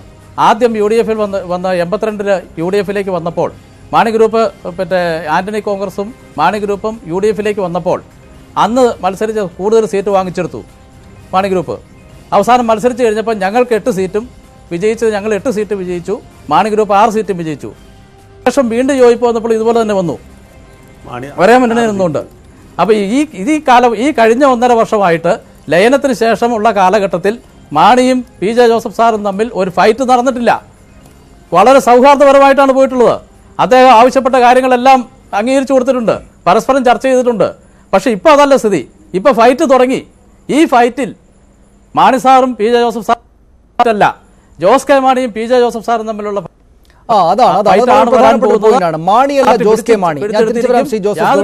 പ്രസക്തമായുള്ള വിഷയമായി തോന്നുന്നു. ശ്രീ അഡ്വക്കേറ്റ് ജയശങ്കർ, മാണിയല്ല ജോസ് കെ മാണി ഒന്ന്. രണ്ടാമത്തേത്, കളിക്കാനിറങ്ങിയാൽ ജോസഫേ ജയിച്ചിട്ടുള്ളൂ എന്നതാണ് ചരിത്രം.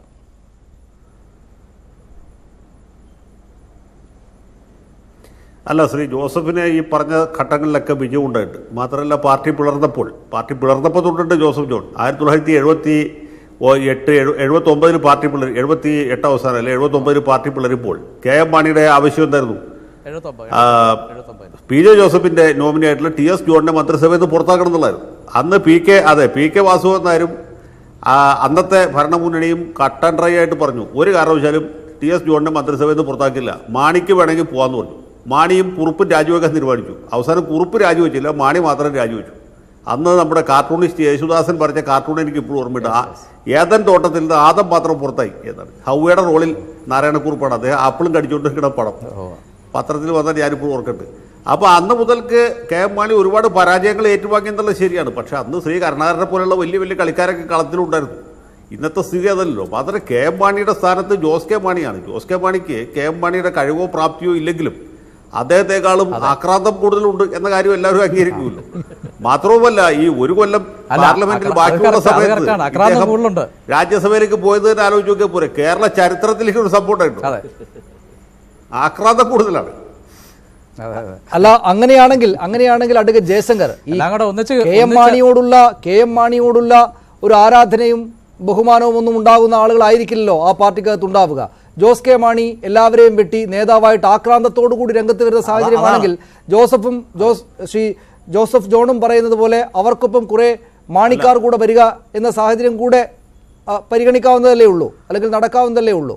അത് വന്നു കഴിഞ്ഞു. അതാണ് പ്രശ്നം. ഞാൻ ജോസഫ് ജോൺ പറഞ്ഞത് ഞാൻ പൂർണ്ണമായിട്ട് എതിർത്തില്ലല്ലോ. ജോസഫ് ജോൺ പറഞ്ഞതിൽ സത്യമുണ്ട്. കെ എം മാണിയുടെ പാർട്ടിയിൽ വലിയൊരു വിഭാഗം ആളുകൾ ജോസ് കെ മാണിയുടെ ഏകാധിപത്യത്തിലും ആക്രാന്തത്തിലും അമർഷമുള്ളവരാണ്. പക്ഷേ അവർക്ക് പ്രതികരിക്കാൻ കഴിയുകയില്ല. പ്രതികരിച്ചാൽ അവൻ പാർട്ടിക്ക് പുറത്താണ്. അതുകൊണ്ട് ജോസ് കെ മാണിയുടെ മുമ്പിൽ വാക്കയ്യും പൊത്തി രണ്ടാം മുണ്ടഴിച്ച് അരയിൽ കെട്ടി ഓച്ചാനിച്ച് നിൽക്കുക അല്ലാതെ ഒരു മാർഗവുമില്ല. അവിടെ മാത്രമാണ് ഞാൻ ജോസഫ് ജോണിനോട് വിയോജിക്കുന്നത്. ജോസഫ് ജോണിനും പാർട്ടിക്ക് വേറെ പ്രശ്നം കൂടി ഉണ്ട് ഇതിനകത്ത്. ഈ ശ്രീ പി ജെ ജോസഫ് ഏത് കാലത്തും കോൺഗ്രസുമായിട്ട് ഐക്യമുന്നണിയുമായിട്ട് യോജിച്ച് കിടന്നുള്ള അഭിപ്രായക്കാരനാണ്. ഇവിടുന്ന് പോയതിനു ശേഷം അവിടെയാണ് ഒരു പ്രശ്നം. ഇവർ പാർട്ടി മുന്നണി വിട്ട് പോയപ്പോഴും കെ എം മാണിയുടെ താല്പര്യപ്രകാരമാണ് ഐക്യജനാധിപത്യ മുന്നണി വിട്ടുപോയത്. പി ജെ ജോസഫിന് പോകാൻ താല്പര്യമില്ലായിരുന്നു. പി ജെ ജോസഫ് മുന്നണി വിട്ട് പുറത്ത് നിൽക്കുന്ന സമയത്തും കോൺഗ്രസുമായിട്ട് യോജിക്കണം, ഐക്യമുന്നണിയിലേക്ക് തിരിച്ചു പോകണം എന്നുള്ള അഭിപ്രായക്കാരനായിരുന്നു. മാണി അങ്ങനെയല്ല. മാണി ഇവിടുന്ന് വിട്ട് ഒന്നുകിൽ BJP-യുടെ പോകണം, അല്ലെങ്കിൽ LDF-യുടെ പോകണം എന്നുള്ള അഭിപ്രായക്കാരനായിരുന്നു. അവിടെയും ശ്രീ പി ജെ ജോസഫാണ് തത്വാധിഷ്ഠിതമായ നിലപാടെടുത്തത്. നമ്മൾ ഐക്യമുന്നണി വിട്ടുപോകേണ്ട ആവശ്യമില്ലല്ലോ എന്ന് പറഞ്ഞു നിന്നത്. ഇല്ലെങ്കിൽ എല്ലാം പറയട്ടെ. അതാണ് ശ്രീ ജോസഫ് ജോൺ. ഇവിടെ രണ്ട് കാര്യങ്ങളുണ്ട്. ഒന്ന്, ജോസ് കെ മാണിയോട് എതിരഭിപ്രായം ഉണ്ടെങ്കിൽ അതിൽ ആ എതിരഭിപ്രായമുള്ള ആളുകൾ ജോസഫിനൊപ്പം നിൽക്കുകയും താങ്കൾക്കൊപ്പം ഒക്കെ വരണമെങ്കിൽ, നിങ്ങൾക്കൊപ്പം വരണമെങ്കിൽ അതിന് ജോസഫ് അദ്ദേഹത്തിന്റെ നേതൃശേഷി തെളിയിക്കണം. എന്ന് വെച്ചാൽ അദ്ദേഹത്തിന് അപകടം ഉണ്ടായിട്ടില്ല എന്ന് അദ്ദേഹം ഇനിയുള്ള ദിവസങ്ങളിൽ തെളിയിച്ചാലേ പറ്റുകയുള്ളൂ. അങ്ങനെ തെളിയിക്കണമെങ്കിൽ അദ്ദേഹം ഈ നടത്തേണ്ടുന്ന ബാർഗൈനിങ് ഉണ്ടല്ലോ, ഈ പറയുന്ന മുന്നണി മാറ്റം പോലും ഉണ്ടാകുമെന്ന കാര്യം, അതിലേക്കൊന്നും പോകാനുള്ള രാഷ്ട്രീയമായിട്ടുള്ള ഒരു ആർജവം ഈ ഘട്ടത്തിൽ അദ്ദേഹത്തിനും അദ്ദേഹം നേതൃത്വം നൽകുന്ന നിങ്ങളുടെ ഗ്രൂപ്പിനും ഇല്ല. അതുകൊണ്ട് ജോസ് കെ മാണിയെ വിട്ട് എതിരഭിപ്രായമുള്ള ആളുകൾ എഴുന്നേറ്റ് അദ്ദേഹത്തിനെതിരെ കൈ ഉയർത്താൻ ഏതായാലും ഇപ്പോൾ ആ ഘട്ടത്തിൽ ആരും തയ്യാറാവുകയില്ല. ഞാൻ പറഞ്ഞല്ലോ ആ ഫൈറ്റ് ചെയ്യാനുള്ള പ്രോസസ്സ് ഞങ്ങൾ തുടങ്ങിക്കഴിഞ്ഞു. ആ ഫൈറ്റ് ചെയ്യാനുള്ള പ്രോസസ്സാണ് ഇപ്പോൾ തുടങ്ങിയിരിക്കുന്നത് ഈ വിഷയത്തിൽ. ഇതിനകത്ത് സീറ്റ് കിട്ടിയില്ല അല്ലെങ്കിൽ വേറൊരാളെ സ്ഥാനാർത്ഥിയാക്കിയെന്ന് പറഞ്ഞാൽ വിഷയം തീരുന്നില്ല. ഇത് പാർട്ടിയിൽ ഫൈറ്റാണ്. ഫൈറ്റ് തുടങ്ങിക്കഴിഞ്ഞു. ഈ ഫൈറ്റിൽ ഞങ്ങൾ വിജയിച്ചിരിക്കും. പി ജെ ജോസഫ് സാറും കെ എം മാണി സാറും തമ്മിലുള്ള ഫൈറ്റല്ല, പി ജെ ജോസഫ് സാറും ജോസ് കെ മാണിയും തമ്മിലുള്ള ഫൈറ്റാണ്. കെ എം മാണി സാറിൻ്റെ ഇന്നത്തെ അവസ്ഥ നിങ്ങൾക്കറിയാം. അദ്ദേഹത്തിന് ഇതിനകത്ത് ഒരു കാര്യമായ റോളുമില്ല. മകൻ പറഞ്ഞു കൊടുക്കുന്നതനുസരിച്ച് കാര്യങ്ങൾ പറയുന്നു. മകനെ ഉപദേശിക്കാൻ മകൻ്റെ മരുമകളുമുണ്ട്. ഇതാണ് ആ കുടുംബത്തിൽ നടക്കുന്നത്. പക്ഷേ അതിനെതിരെ ശക്തമായ നിലപാട് സ്വീകരിച്ചുകൊണ്ടിരിക്കുകയാണ്. ആ ഫൈറ്റ് തുടങ്ങി. ആ ഫൈറ്റ് ഞങ്ങൾ തുടർന്നാൽ ജോസഫ് ജോൺ അവിടെ ജോസഫ് ജോൺ ഈ കെ എം മാണി എത്രയ്ക്ക് ക്ഷീണിതനാണോ അത്രയ്ക്ക് തന്നെ ക്ഷീണിതനായിരിക്കും ആ അർത്ഥത്തിൽ പി ജെ ജോസഫ്. ഈ പറയുന്ന പോലെ ഫൈറ്റ് തുടങ്ങിയിട്ട് എല്ലാവരെയും തടുത്തുകൂട്ടാൻ വേണ്ടിയിട്ടല്ല അദ്ദേഹം പോയത്. അദ്ദേഹം പോയത് പുറത്തു നിന്നുള്ള സഹായം തേടാനാണ്. പുറത്തു നിന്നുള്ള സഹായം, കോൺഗ്രസിൽ നിന്നും മുന്നണിയിൽ നിന്നും സഹായം തേടാൻ പോയ ഒരാൾക്ക് ഈ ആളുകളെല്ലാം തടുത്തുകൂട്ടി കരുത്ത് തെളിയിക്കാനുള്ള ശേഷിയൊന്നുമില്ല, ആർജവമൊന്നുമില്ല എന്നത് വ്യക്തമാണ്. കരുത്ത് തെളിയിച്ചു അല്ല, അതൊന്നും അല്ല. നിങ്ങൾക്ക് അറിയത്തില്ലാത്തതുകൊണ്ടാണ്. അദ്ദേഹത്തിൻ്റെ ഫൈറ്റിംഗ് മൂഡ് ജയശങ്കർ കൂടെ പറഞ്ഞു, അതുപോലെ തന്നെ ആന്റണി രാജുവും പറഞ്ഞു. പി ജെ ജോസഫ് സാറ് ഫൈറ്റ് ചെയ്യാൻ ഇറങ്ങിയാൽ ഫൈറ്റ് ചെയ്തിരിക്കും. ആ ഫൈറ്റ് തുടങ്ങിക്കഴിഞ്ഞിരിക്കുന്നു. He's a leader. ആ ലീഡർഷിപ്പ് അദ്ദേഹം കാണിച്ചുകൊണ്ടിരിക്കുന്നു. അതുകൊണ്ട് ഈ പറഞ്ഞ് തെറ്റിത്തിരിഞ്ഞ് നിൽക്കുന്ന ആളുകൾ മുഴുവൻ സംഘടിച്ചിട്ടുണ്ട്. ഓരോരുത്തരായി വന്നുകൊണ്ടിരിക്കുന്നു. ജോസ് കെ മാണിയുമായിട്ടുള്ള ഫൈറ്റിൽ ഒരു സംശയം വേണ്ട, പാർട്ടി പി ജെ ജോസഫിൻ്റെ കയ്യിൽ വരും. അല്ലെങ്കിൽ നിങ്ങൾ നോക്കിക്കോ, അധികം സമയമൊന്നും വളരെ പരിണതപ്രജ്ഞനായിട്ടുള്ള നല്ല അനുഭവ പരിചയമുള്ള ആ മേഖലയിലൊക്കെ കാര്യങ്ങൾ നന്നായിട്ട് അറിയാവുന്ന വളരെ അനുഭവ പരിചയമുള്ള ഒരു നേതാവാണ് അദ്ദേഹം. ഇത് പറയുമ്പോൾ തന്നെയും അതിന്റെ വസ്തുത എന്താണ് എന്ന് അദ്ദേഹത്തിന് അറിയാതെയല്ല അദ്ദേഹം പറയുന്നുണ്ടാവുക. പക്ഷേ ഇതാണ് ഇന്ന് പറയേണ്ടത് എന്ന തീരുമാനത്തിൽ അദ്ദേഹം അത് പറയുന്നു എന്ന കണക്കിലെടുത്താൽ തന്നെയും എന്ത് ചെയ്യാനാണാവുക?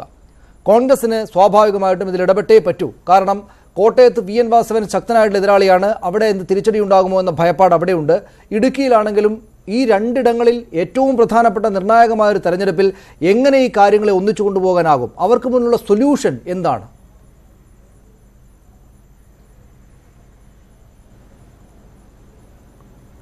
എന്നോടാണോ? അഡ്വക്കേറ്റ് ജയശങ്കറിനോടാണ്, താങ്കളോടാണ്. അല്ല, തീർച്ചയായിട്ടും അതാണ് കോൺഗ്രസ് പാർട്ടി പെട്ടെന്ന് അലർട്ടായത്. അവരെ സംബന്ധിച്ചിടത്തോളം കോട്ടയം സീറ്റ് തോറ്റാലും വലിയ കുഴപ്പമില്ല എന്ന അഭിപ്രായമുണ്ട്. മാത്രമല്ല തോമസ് ചാഴിക്കാടന് അത്ര പുള്ളിംഗ് പവറുള്ള ഒരു കാൻഡിഡേറ്റ് അല്ല.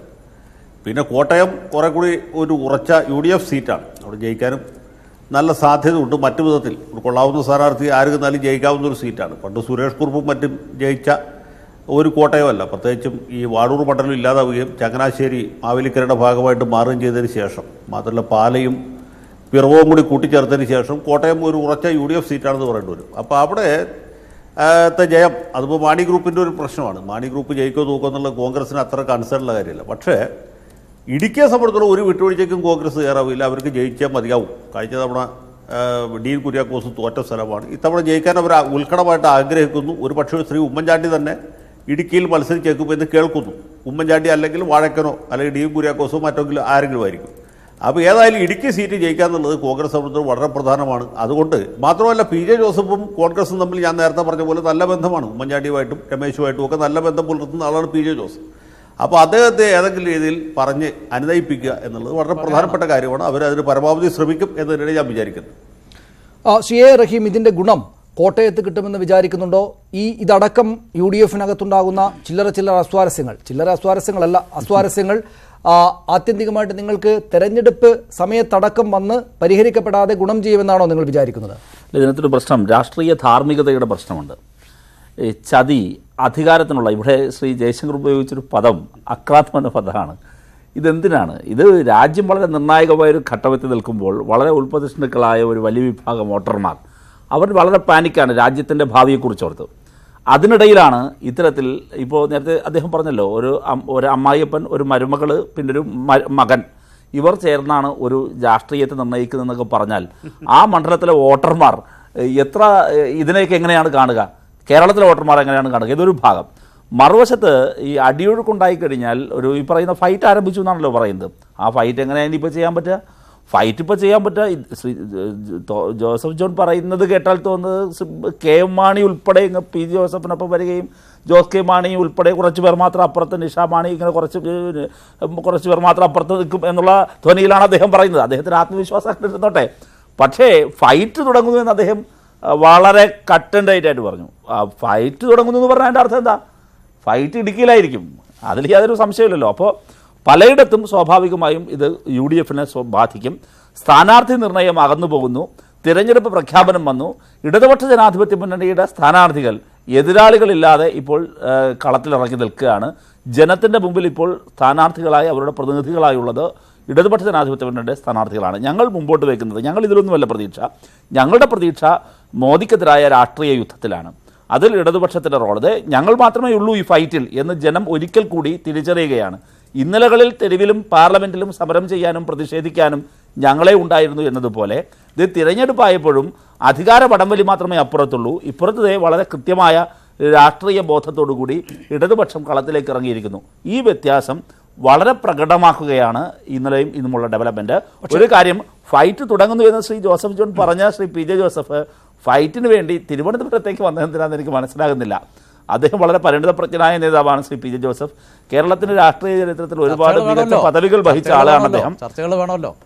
അല്ല, അതെ, ഞാൻ പറയുന്നു ശ്രീ ജോസഫ് ജോൺ, ഇപ്പോൾ കേരള രാഷ്ട്രീയത്തിൽ അദ്ദേഹം നേരത്തെ ഇവിടെ സൂചിപ്പിച്ചു എങ്ങനെയാണ് UDF കോൺഗ്രസിന്റെ നിലപാട്. കോൺഗ്രസ് എല്ലായ്പ്പോഴും ഘടകകക്ഷികളെ ഭിന്നമാക്കുക, അവരെ ഛിന്ന ഭിന്നമാക്കുക, പിളർത്തുക, ഇത് കോൺഗ്രസിൻ്റെ ഒരു കലയാണ്. അപ്പോഴത്തെ ഒരു സാഹചര്യത്തിന് വേണ്ടി മാത്രമാണ്. ഇടതുപക്ഷത്തുണ്ടായിരുന്ന ശ്രീ PJ ജോസഫിനെ അന്ന് ഒട്ടും താല്പര്യമുണ്ടായിരുന്നില്ല എന്നത് ചരിത്രം അറിയാവുന്ന ഏതൊരാൾക്കും അറിയാം. ആരൊക്കെയാണ് ഇൻസ്റ്റിഗേറ്റ് ചെയ്ത് അങ്ങ് അപ്പുറത്തേക്ക് കുഴിയിൽ കൊണ്ടിറക്കിയത്? യഥാർത്ഥത്തിൽ അവരൊക്കെ ഇന്നും ജീവിച്ചിരിപ്പുണ്ടല്ലോ. അവരൊക്കെയാണ് ഈ സന്ദിഗ്ധ ഘട്ടത്തിൽ PJ ജോസഫിൻ്റെ മുഖത്ത് നോക്കി ആവർത്തിച്ച് മാപ്പ് പറയേണ്ടത്. ഇപ്പോൾ ഈ നിങ്ങളുടെ ശ്രീ ജോസഫ് ജോണിൻ്റെ കൂട്ടത്തിലുള്ളവരുമുണ്ട്. ശ്രീ PJ ജോസഫിനൊപ്പം ഇന്നലെയും ഇന്നുമൊക്കെ ആയി തന്നെ രഹസ്യയോഗങ്ങൾ നടന്നു എന്ന് പറയുമ്പോൾ അദ്ദേഹത്തിനൊപ്പം കസേരകളിൽ ഇരുന്നവരൊക്കെ ഉണ്ട്. അന്ന് അല്ല, ഇതൊക്കെ അറിയാവുന്നതാണ്. അന്ന് എന്തിനു വേണ്ടിയായിരുന്നു ശ്രീ ജോസഫ് ജോൺ മനസ്സിലാക്കണം. അന്ന് അല്ല പറയട്ടെ, അല്ലല്ല ഞാൻ പറയട്ടെ, അല്ലല്ല അത് അല്ലല്ല അവരെപ്പോഴത്തെ മനസ്സിലായല്ലോ. ആന്റണി രാജുവിന്റെ കൂട്ടത്തിലുള്ള മാത്രം നിങ്ങൾ ഇതിനാ പറയുന്നത്. അപ്പൊ അല്ല, ആന്റണി രാജുവിന്റെ കൂട്ടത്തിലുള്ളവരെ കുറിച്ച് നിങ്ങൾക്കറിയാം.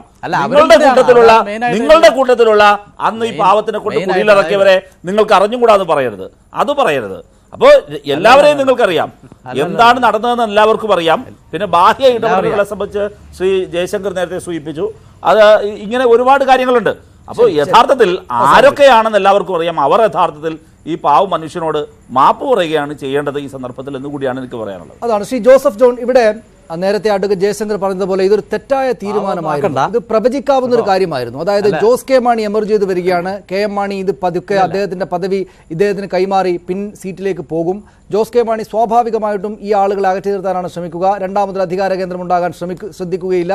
അതൊരു കുടുംബ പാർട്ടിയാണ്. അങ്ങനെയൊക്കെ പോകുമ്പോൾ ഇതിങ്ങനെയാണ് വരാനിരിക്കുന്നത് എന്നറിഞ്ഞുകൊണ്ട് ഇടതുമുന്നണിയിൽ നിന്ന് ഒരു കാര്യവുമില്ലാതെ, അഡ്വക്കേറ്റ് ജയശങ്കർ പറഞ്ഞ ഒരു കാര്യവുമില്ലാതെ ഇറങ്ങിയത് തെറ്റായി പോയി എന്ന് താങ്കളുടെ അകത്തെങ്കിലും ഉള്ളിലെങ്കിലും തോന്നുന്നില്ലേ? അല്ലല്ല, അതിനകത്തൊരു കാര്യം പറയാം. ഞങ്ങളത് അന്നത്തെ ലയനത്തിൻ്റെ കാരണം എന്ന് പറഞ്ഞു കഴിഞ്ഞാൽ ഞങ്ങളത് കേരള കോൺഗ്രസുകൾ യോജിക്കണം എന്നുള്ള ഒരു വലിയ നിർദ്ദേശം ഉയർന്നു വന്നു. അങ്ങനെ കേരള കോൺഗ്രസുകൾ യോജിച്ച് ശക്തി പ്രാപിക്കണം എന്നുള്ള ആത്മാർത്ഥമായിട്ടുള്ള ആഗ്രഹത്തിൻ്റെ പേരിൽ പല മീഡിയേഷൻസും നടന്നു. ഇതുമായിട്ട് ബന്ധപ്പെട്ട പല അഭ്യുദയകാംക്ഷികളും അതിന് മുൻകൈയെടുത്തു. അങ്ങനെ ചർച്ച നടത്തിയാണ് ഈ ലയനം ഉണ്ടാകുന്നത്. ഈ ലയനം ആദ്യത്തെ അല്ലല്ലോ, ഇതിനു മുമ്പ് ലയനം ഉണ്ടായിട്ടുണ്ട്. അതുകൊണ്ട് ദോഷങ്ങളും ഗുണങ്ങളും ഉണ്ടായിട്ടുണ്ട്. ഇപ്പോഴും അതുകൊണ്ട് ഞങ്ങൾ അറിഞ്ഞുകൊണ്ട് അബദ്ധത്തിൽ ചെന്ന് ചാടിയതല്ല. ലയനമുണ്ടാകണം, പാർട്ടികൾ യോജിച്ച് നല്ല പാർട്ടിയായിട്ട് വരണം, ശക്തിയുള്ള പാർട്ടിയായിട്ട് വരണം. ആ KM മാണിയുടെ അന്നത്തെ വാക്കുകളുണ്ട്, നമുക്ക് ഒന്നിച്ചു പോകാം, നമ്മൾ എല്ലാ കാര്യങ്ങളും കൂട്ടായിട്ട് തീരുമാനിക്കുകയുള്ളൂ. ഔസേപ്പച്ചനുമായിട്ട് ചർച്ച ചെയ്യാതെ അബദ്ധത്തിലല്ല ഞാൻ പറഞ്ഞല്ലോ ഈ പാർട്ടിയിൽ ഇപ്പോൾ ഉള്ള ഭാരവാഹികളിൽ ഭൂരിപക്ഷം പേരും ജോസ് കെ മാണിയുടെ ഇത്തരം പ്രവർത്തനങ്ങൾക്കെതിരാണ്. PJ ജോസഫ് സാറിന്റെ നേതൃത്വത്തിൽ ഈ പാർട്ടി ശക്തമായിട്ട് മുന്നോട്ട് കൊണ്ടുപോകും.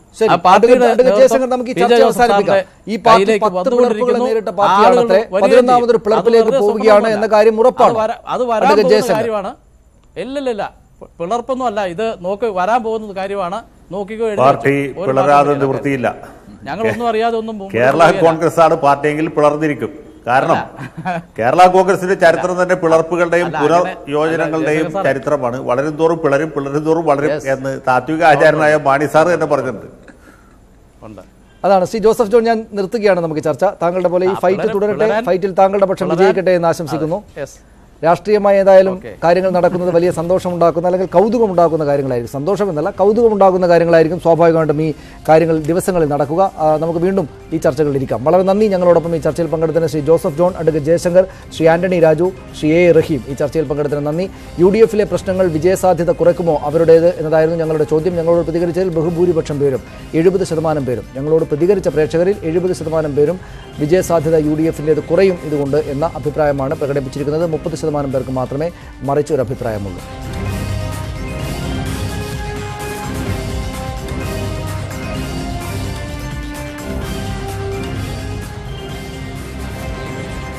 പ്രൈം ഡിബേറ്റ് പൂർണ്ണമാവുകയാണ്. നമസ്കാരം.